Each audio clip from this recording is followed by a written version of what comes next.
कई सौ साल पहले की बात है। दुनिया में रियन और रफाल नाम के दो भाई रहते थे। दोनों का काम था गुड और ईविल के बीच संतुलन बनाए रखना। कुछ समय तक तो सब सही चलता रहा, लेकिन धीरे धीरे रफाल को लालच और शक्ति की भूख सताने लगी। वह मानने लगा कि अब उसे अपने भाई की जरूरत नहीं और पूरी दुनिया पर अकेले राज करना चाहिए। रियन ने देखा कि उसका भाई ब्लड मैजिक सीख चुका है। यह जादू बहुत खतरनाक था, जिसे सीखना मना था क्योंकि यह इंसान को पूरी तरह अंधकार की तरफ धकेल देता था। रफाल अब पूरी तरह बुराई में डूब चुका था। दोनों भाइयों में भयानक लड़ाई होती है। रफाल अपने भाई को मारने ही वाला होता है, लेकिन रियन अपनी अंतिम ताकत से उसे एक गहरी खाई में धक्का दे देता है। सबको लगता है रफाल मर गया है। इसके बाद कहानी में बताया जाता है कि दोनों भाइयों ने मिलकर एक जादुई स्कूल बनाया था। यहाँ पर बच्चों को अलग अलग ट्रेनिंग दी जाती थी। जो अच्छे और नेकदिल होते उन्हें गुड वाले स्कूल में पढ़ाया जाता, और जो चालाक व लालची होते उन्हें ईविल वाले स्कूल में। कहानी अब शिफ्ट होती है एक गांव में गवल्दो। यहाँ रहती है एक लड़की सोफी। सोफी हमेशा सपना देखती है कि वह स्कूल फॉर गुड में जाकर राजकुमारी बने और एक परफेक्ट जीवन जिए। उसकी सबसे अच्छी दोस्त है अगाथा। अगाथा बाकी गांव वालों से बिल्कुल अलग है। वह काले कपड़े पहनती है, अकेली रहती है और सब उसे चुड़ैल कहते हैं। लेकिन असलियत में वह बहुत नेकदिल और मासूम है। गांव वाले भले अगाथा को दूर करते हों, मगर सोफी और उसकी दोस्ती बेहद गहरी है। सोफी एक दिन चिट्ठी लिखकर गुड वाले स्कूल में जाने की प्रार्थना करती है। सोफी अपने सपनों की दुनिया में जी रही होती है।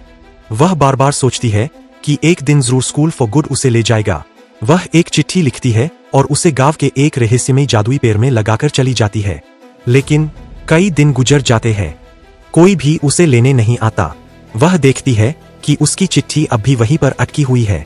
गुस्से में आकर वह उस चिट्ठी को फाड़ देती है और जाने लगती है। तभी अचानक उसकी दोस्त अगाथा वहां पहुंच जाती है। दोनों बातें ही कर रही होती है कि अचानक आसमान में काले बादल छा जाते हैं। बादल गहरे लाल रंग में बदलने लगते हैं और हवा तेज हो जाती है। कुछ ही पलों में काले साए प्रकट होते हैं, जिनकी आंखें आग जैसी लाल चमक रही होती है। वह दोनों सहेलियों पर झपटते हैं। अगाथा और सोफी डरकर भागती है।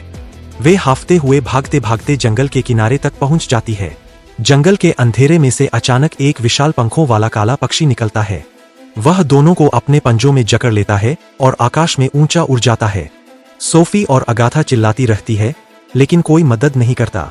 कुछ ही देर में वह पक्षी उन्हें एक रहस्यमयी जगह छोड़ देता है। वही जगह the school for good and evil. लेकिन यहाँ एक बड़ा ट्विस्ट होता है। पक्षी दोनों को अलग अलग छोड़ता है। सोफी जा गिरती है स्कूल फॉर ईविल में और अगाथा जा गिरती है स्कूल फॉर गुड में। अगाथा को जब स्कूल ऑफ गुड में डाला जाता है तो सबसे पहले उसे एक खूबसूरती वाले कमरे में ले जाया जाता है। यह कमरा दर्पणों और चमचमाती रोशनियों से भरा होता है। वहां उसकी मुलाकात होती है टीचर प्रोफेसर डवी से, जो गुड स्कूल की हेड मिस्ट्रेस है। डवी उसकी पूरी सजावट करवाती है, उसे तैयार करती है और फिर बाकी नए बच्चों की क्लास में लेकर जाती है। अगाथा का मन यहाँ बिल्कुल नहीं लगता। वह चारों ओर अपनी दोस्त सोफी को खोजती रहती है। उसे दूर से सोफी दिखाई भी देती है, लेकिन दोनों के बीच इतनी दूरी और सुरक्षा होती है कि वह अपनी दोस्त तक पहुंच नहीं पाती। क्लास के बीच अचानक सारे स्टूडेंट्स अपनी तलवारबाजी दिखाने लगते हैं। हर तरफ तलवारें लहराने लगती है। तभी वहां आता है स्कूल का सबसे चर्चित राजकुमार टेड्रोस, जो असल में किंग आर्थर का बेटा है। टेड्रोस एक एक करके सभी स्टूडेंट्स को तलवारबाजी में हरा देता है। लेकिन गौर करने वाली बात यह थी कि उसने अब तक अपनी तलवार तक नहीं निकाली थी। सिर्फ अपने हुनर और तेजी से वह सभी पर भारी पड़ता है। फिर अचानक ईविल स्कूल की तरफ से एक विशाल और डरावना दानव बीस्ट वहां पहुंच जाता है और टेड्रोस पर हमला कर देता है। इस बार टेड्रोस मजबूर होकर अपनी तलवार खींचता है। लंबी जद्दोजहद के बाद राजकुमार उस दानव को भी हरा देता है। यह देखकर सोफी का दिल पूरी तरह टेड्रोस पर आ जाता है और मन ही मन उससे आकर्षित होने लगती है। लड़ाई खत्म होने के बाद दोनों स्कूलों के प्रमुख सामने आते हैं। स्कूल ऑफ गुड की तरफ से प्रिंसिपल डवी होती है और स्कूल ऑफ ईविल की तरफ से प्रिंसिपल लेडी लेसो। अगाथा तुरंत प्रिंसिपल डवी के पास पहुंचकर कहती है, मुझसे कोई गलती हुई है, मैं यहाँ की नहीं हूँ, कृपया मुझे मेरे गांव भेज दीजिए। लेकिन प्रिंसिपल डवी सख्त आवाज में जवाब देती है, हम कभी गलती नहीं करते। अगर तुम यहाँ हो तो इसका मतलब है कि तुम्हें आना ही था। शाम को जब अगाथा अपने कमरे में लौटती है तो वह सोचती है, हमें सोफी के पास जाकर मिलना होगा और फिर किसी तरह यहाँ से भागना होगा। वह कमरे के पीछे वाले गुप्त दरवाजे की ओर बढ़ती है, लेकिन तभी अचानक उसके रास्ते में एक अकेला दानव प्रकट होता है। उसके हाथ में केवल धनुष था और उसी से वह अगाथा पर हमला करने लगता है। काफी संघर्ष के बाद वह आखिरकार सोफी के स्कूल तक पहुंच ही जाती है। वहां उसे रफाल मिल जाता है। वह सख्त स्वर में कहता है, तुम सोफिया के पीछे मत पड़ी रहो, उसे एक बहुत ही महत्वपूर्ण कार्य के लिए बुलाया गया है। तुम यहां से चली जाओ, अन्यथा हम तुम्हें मार डालेंगे। आगाथा को समझ में आ जाता है कि सोफिया वास्तव में एक खतरनाक जगह पर फंसी हुई है। अब उसका एकमात्र उद्देश्य था सोफिया को वहां से सुरक्षित निकालना। आगाथा और सोफिया प्रिंसिपल डोवी के कक्ष में पहुंचती है। आगाथा कहती है, हमें यहां से जाना है, हमें स्कूल के नियमों से नहीं रोका जा सकता। सोफिया कहती है, हमें अपना स्कूल बदलना है, हम गुड स्कूल की ओर जाना चाहते हैं। प्रिंसिपल गंभीर स्वर में उन्हें देखती है और कहती है, स्कूल तभी बदला जा सकता है जब तुम अपना सच्चा प्यार पालोगी। सोफिया को अब समझ आता है कि गुड स्कूल में लौटने का मार्ग केवल सच्चे प्यार के माध्यम से ही संभव है। आगाथा जानती है कि यह आसान नहीं होगा, लेकिन वह अपनी मित्र के साथ खड़ी रहती है। अगली सुबह आगाथा की कक्षा शुरू हुई। कक्षा में यह सिखाया जा रहा था कि जादुई जंगल में अपनी रक्षा कैसे करें। इसी बीच सोफिया सोच रही थी, हमें तो गुड स्कूल में जाना था और मैं यहाँ क्यों बैठी हूँ। वह शीशे में अपनी परछाई देखकर यही सब बोल रही थी। तभी शीशे में रफाल दिखाई देता है। वह सोफिया से कहता है, तुम इतना क्यों अफसोस कर रही हो, तुम्हें तो इन सब पर राज करना है। अपने अंदर की शक्ति को जगाओ और इन सब पर राज करो। सोफिया को तभी समझ में आता है कि उसे अपने अंदर की शक्ति का एहसास करना होगा। अगली कक्षा में नए छात्रों के साथ सभी छात्र एक साथ बैठते हैं। शिक्षक यह बता रहे थे कि अपनी अंदर की शक्ति को कैसे जगाया जाए। वे समझाते हैं कि सबसे पहले अपनी उंगली को चमकाना होगा, तभी शक्ति जागृत होगी। सोफिया वहां पहुंचती है और अपने अलग अवतार में दिखाई देती है। आगाथा उसे देखकर दंग रह जाती है। सोफिया मात्र 1 सेकंड में अपनी उंगली चमका देती है और फिर अपने दोस्तों के साथ खड़ी हो जाती है। आगाथा सोचती है, हमें कुछ करना होगा सोफिया को बचाने के लिए। फिर वह सोफिया से कहती है, तुम्हें तलवारबाजी वाली कक्षा में शामिल होना चाहिए। सोफिया तलवारबाजी वाली कक्षा में चली जाती है। वहां वह निशाना लगाती है और उसका निशाना बिल्कुल सही लगता है। इसी बीच गुड स्कूल का एक लड़का भी वहां खड़ा होता है और सोफिया की दक्षता देखकर प्रभावित हो जाता है। एक दिन आगाथा की राह में अचानक रफाल आ खड़ा होता है। उसकी आंखों में नफरत की आग जल रही थी। वह आगाथा से कहता है, मैं अपना बदला लेने वाला हूँ, बहुत जल्द तुम सबको इसकी कीमत चुकानी पड़ेगी। आगाथा घबराई हुई अपनी शिक्षिका के पास पहुंचती है और उसे सारी बात बता देती है। शिक्षिका गंभीर होकर कहती है, यह मामला साधारण नहीं है, मुझे प्रिंसिपल से बात करनी होगी।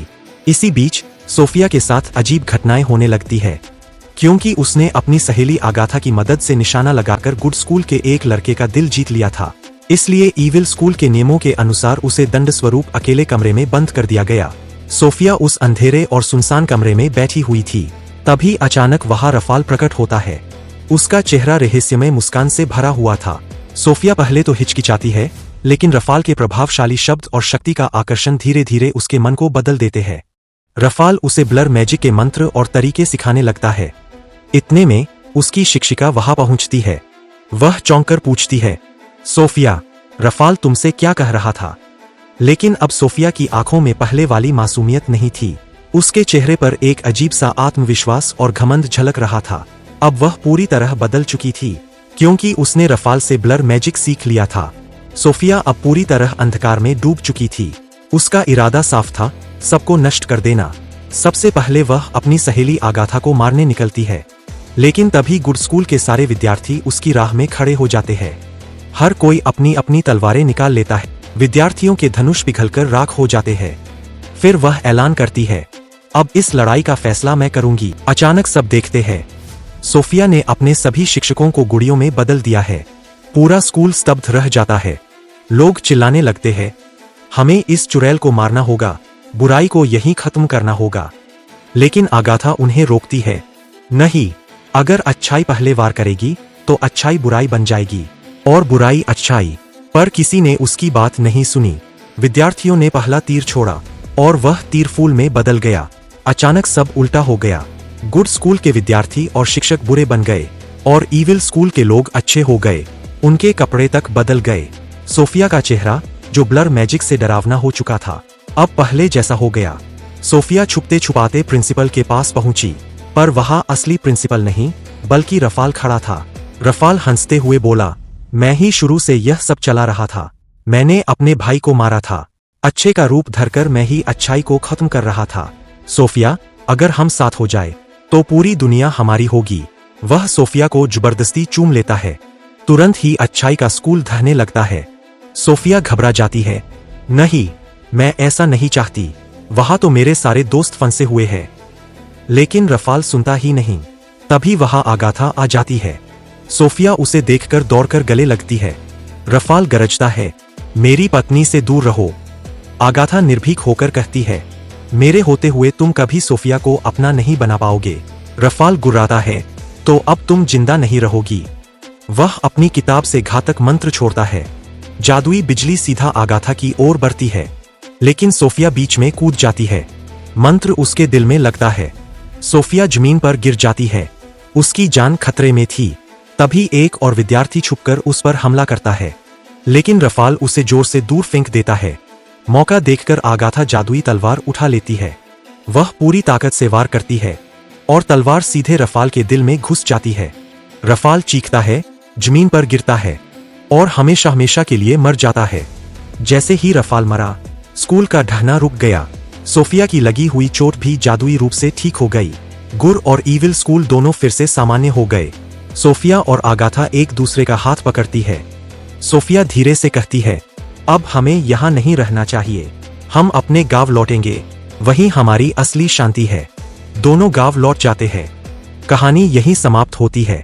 दोस्तों, आपको यह मूवी कैसी लगी हमें कमेंट करके जरूर बताइए और चैनल को सब्सक्राइब करना मत भूलिए, ताकि आपको ऐसी ही शानदार कहानियां मिलती रहें।